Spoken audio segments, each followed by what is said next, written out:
자, 관세 발효까지 일주일 남았습니다. 발등에 불이 떨어졌는데 미국의 압박은 점점 더 노골화되고 있습니다. 쓸 수 있는 모든 카드를 꺼내고 있는 정부의 대응부터 한번 짚어보겠습니다.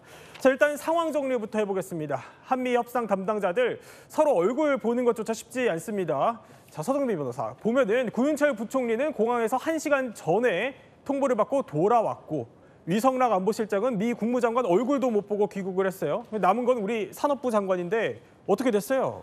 네, 김정관 산업부 장관은 하워드 러트닝 미국 상무부 장관과 80분 동안 회담을 또 진행을 했다라고 하는데 다만 이제 합의 도출에는 실패했다라고 전해지고 있습니다. 산업부의 입장에 의하면은 김정관 장관은 주요 품목 관세 그리고 상호 관세에 대해서 완화가 필요하다라는 것을 강력히 요청을 하면서 한편으로는 조선 반도체 배터리 협력 방안을 소개했다고 합니다. 다만 이제 합의까지는 이루어지지 못했고 시한인 8월 1일 전에 타결 의지를 재확인하고 조속하게 추가 협상하기로 하고 회담은 마무리되었다고 합니다. 결국 8월 1일까지 하겠다는 건 변함이 없는 거군요. 네, 그렇습니다. 자, 그러면 일단 뭐 대부분 국가들이 슬슬 이제 협상 마무리 단계에 들어가고 있습니다. 우리는 그러면 대체 언제 또 협상을 할 건지 이거 추가 날짜도 현재 못 잡고 있는데요. 심지어 이런 가운데 러트닝 미 상무부 장관이요, 우리 산업부 장관을 만나기 직전에 한 방송에서 이렇게 한국이 지금 아마 욕설을 하고 있을 거다 이렇게 평가를 했다고 합니다. 아니, 우리랑 협상을 들어가기 전에 이런 말을 했다는 건데 이거 대체 무슨 의미입니까? 예, 여러 가지 의미가 있을 수 있는데 우리가 일단 협상을 하기 전에 전해한 사람들은 협상을 어떻게 했는지 선례를 보는 경우가 많습니다.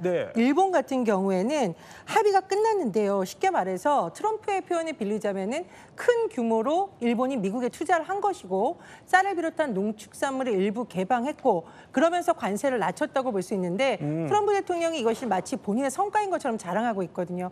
그럼 미국 입장에서는 한국도 이 정도 수준으로 해라라는 무언의 압박을 지금 보내고 있다고 봐야 되는데 문제는 과연 우리나라가 그럼 이런 식으로 해야 되느냐?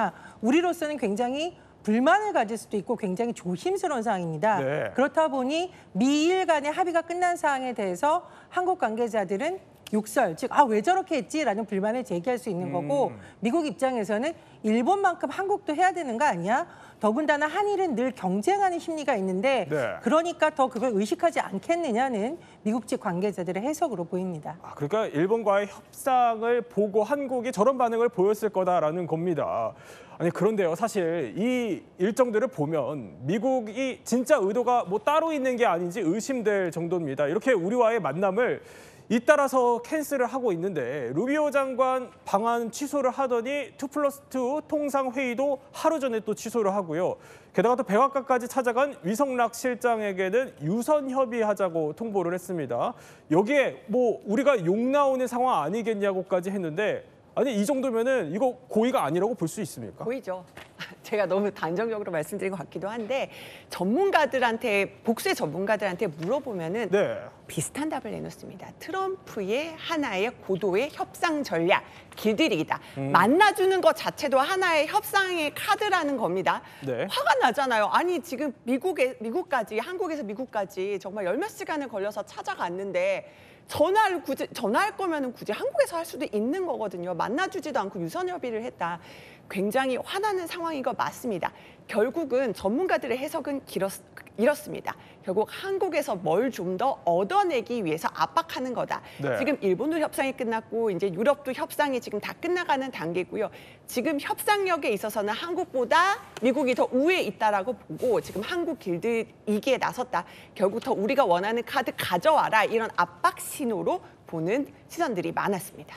아니, 그런데 사실 지금 이렇게 한국에서 계속해서 언론 보도 막 쏟아지고 있고 일면이나 톱뉴스로 관세 협상 불발 얘기 계속 나오고 있잖아요. 근데 백악관도 외신 모니터링 팀이 있기 때문에 이렇게 한국에서 언론에서 난리가 난 거 다 알고 있을 거란 말이죠. 알고 있겠죠. 근데 이 후폭풍을 예상을 못 했을까요?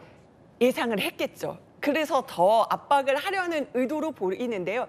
결국은 끝까지 오늘도 그 얘기 못 들었거든요. 그 구윤철 부총리한테 오지 말아라고 어제 이제 비행기 타기 1시간 전에 이메일로 통보했잖아요. 거기에 보면은 unexpected schedule, 그러니까 우리가 예상 못한 일정이 생겼고 sincere apologize, 그러니까 정말 미안해라고는 했지만 근데 구체적으로 무슨 일정 때문에 못 만난다는 건 알려주지 않았기 때문에 다 한국에서 이렇게 굉장히 당황하는 모습도 알고 있고 이것도 그냥 하나의 그 전략으로 보시면 될 것 같습니다. 이런 후폭풍을 예상하면서도 개인 일정이다라고 하는 게 정말 진짜 개인 일정일지는 의문이 남아요. 네, 그렇습니다. 자, 이렇게 협상 테이블에 조급하게 접근하지는 않겠다던 우리 정부도요. 이런 상황에 처하니까 급해질 수밖에 없겠죠. 그런데 트럼프가 아주 노골적인 힌트를 하나 줬습니다. They gave us $550 billion and took down the tariffs a little bit, and then they agreed to open their economy to everybody. I mean, now the opening of the economy is worth more than $550 billion, the payment that they made. It's worth more. So between that and the payment, we reduced it down to 15%. 자, 그러니까요. 쉽게 말해서 관세 좀 내리고 싶으면 미국에 돈을 내라는 겁니다. 그러니까 일본이 700조 원 투자 대가로 10%포인트를 깎았다는 겁니다. 자, 이런 상황에서요. 트럼프가 SNS를 통해 이런 얘기도 했습니다. 그러니까 저렇게 미국의 훌륭한 소고기를 거부하는 나라들 지켜보겠다는 겁니다. 아니, 이남희 기자, 지금 우리 테이블에 소고기 시장 개방하라는 거 올라가 있잖아요. 저거 우리 들으라고 한 얘기예요? 마치 그런 것 같아요. 호주랑은 이제 좀 그 개방이 된 것 같은데 사실 어제 채널A 단독 보도를 통해서 이 내용이 나갔죠. 보니까 미국에서는 소고기보다는 쌀 시장 개방에 대해서 더 적극적이다라고 얘기가 났는데 아마도 채널A 보도도 실시간으로 전달이 되지 않았을까. 이거는 저의 추측입니다만 네. 결국은 한국 그러니까 뭐 쌀 안 되고 소고기 안 되고 이게 아니라 전부 다 협상 카드로 올려놔라 이러면서 콕 집어서 나라를 거론하진 않았지만 우리나라를 향한 압박으로도 보입니다. 네, 이렇게 관세 시한까지도 어떻게 보면 협상이 좀 제대로 이루어질 수 있을지 불투명해진 상황입니다. 이런 상황 속에서 전문가는 이 점에 특히 주목해야 한다면서 우리가 협상안을 이렇게 내밀어야 한다 조언합니다. 지금 미국에서 뭐가 골치 아프죠? 앱스타인 문제. 뭔가 다른 거를 터뜨려서 시선을 다른 데로 돌려야만 하는 상황이거든요. 트럼프는 국내에서 조금 지금 어떤 정치적인 곤혹스러운 사태를 벗어나야 되고 정치적으로 상징적으로 중요해요. 뭔가를 얻어냈다라고 포장하기가. 그게 바로 5,500억 달러 일본의 대미 투자 얘기죠. 자, 그러니까 트럼프가 좀 숫자로 자랑할 수 있게 잘 포장할 카드를 고민해야 한다는 겁니다.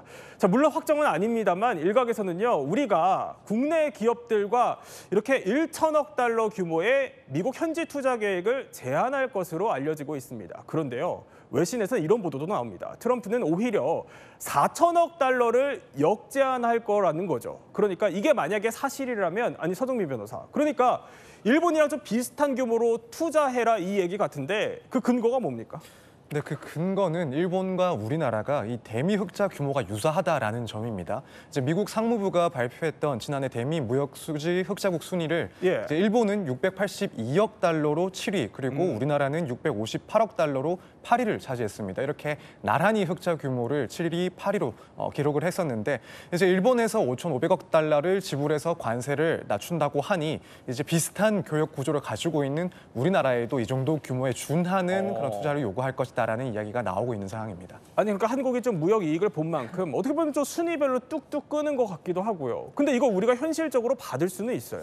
글쎄요, 여러 가지 정부 입장에서는 고민할 수밖에 없습니다. 다만 그런데 트럼프가 이 협상 과정이나 이런 것을 언론에 공개하는 이유는 뭘까요? 고도의 압박 전술을 펼치고 있는 겁니다. 제가 최근에 깜짝 놀란 사진을 봤는데 미국과 일본 측이 협상하는 과정에서 등장했던 패널 혹시 기억나십니까? 그런 것이 외부에 잘 공개되지 않는데 그 패널을 보면 일본의 대미 투자액을 초기에 4천억 달러로 했다가 다시 5천억 달러로 수정했다가 결국은 그렇습니다. 5,500억 달러로 마무리된 이 사진, 다른 사람도 아닌 백악관 댄 스카비노 부비서실장의 SNS를 통해서 공개가 됐습니다. 이건 무슨 의미냐? 당신들이 어떤 카드를 들고 와도 우리 입맛에 고치겠다 이런 입장인 것이기 때문에 우리 입장에서는 다른 나라의 선례뿐만 아니라 우리가 내밀 수 있는 최선의 카드가 무엇이고 무엇보다 전문가들이 조언하는 것은 트럼프의 협상 방식을 반드시 자세하게 분석해서 들어가야 된다. 이런 조언이 나오고 있습니다. 자, 이남희 기자, 이제 남은 기한 딱 7일입니다. 뭐 우리 외교부 장관이 다음 주에 미국으로 날아간다고는 하는데 아니 그런데 지금 미국 일정을 보면요. 뭐 트럼프 대통령뿐만이 아니라 미 재무장관까지 지금 7월 말까지 일정이 좀 굉장히 빡빡하던데 그 전에 우리 만날 수는 있어요? 쉽지 않아 보여요. 따져볼게요. 트럼프 대통령이 지금 보면 25일에서 29일 사이에 자, 스웨덴하고 스코틀랜드를 갑니다. 네. 여기 이제 베선트 장관이나 이런 사람들, 그러니까 협상의 당사자들도 바로 트럼프 대통령과 함께 할 수도 있고요. 그러니까 뭐 25일부터 뭐 30일까지 거의 미국에 없기 때문에 우리가 미국에 간다고 해도 그 2+2 협상을 하기가 쉽지 않아 보입니다. 결국은 이 트럼프가 원하는 건 8월 1일 시간보다도 내가 원하는 것만큼 많이 얻는 걸 원하는 거잖아요. 그러니까 뭐 협상 타이밍이라던가 그다음에 협상 내용 같은 것들은 또 미국 마음에 좀 달려 있는 것 같습니다. 그렇군요. 남은 7일까지 또 우리 당국자들이 최선을 다해주길 바라보겠습니다.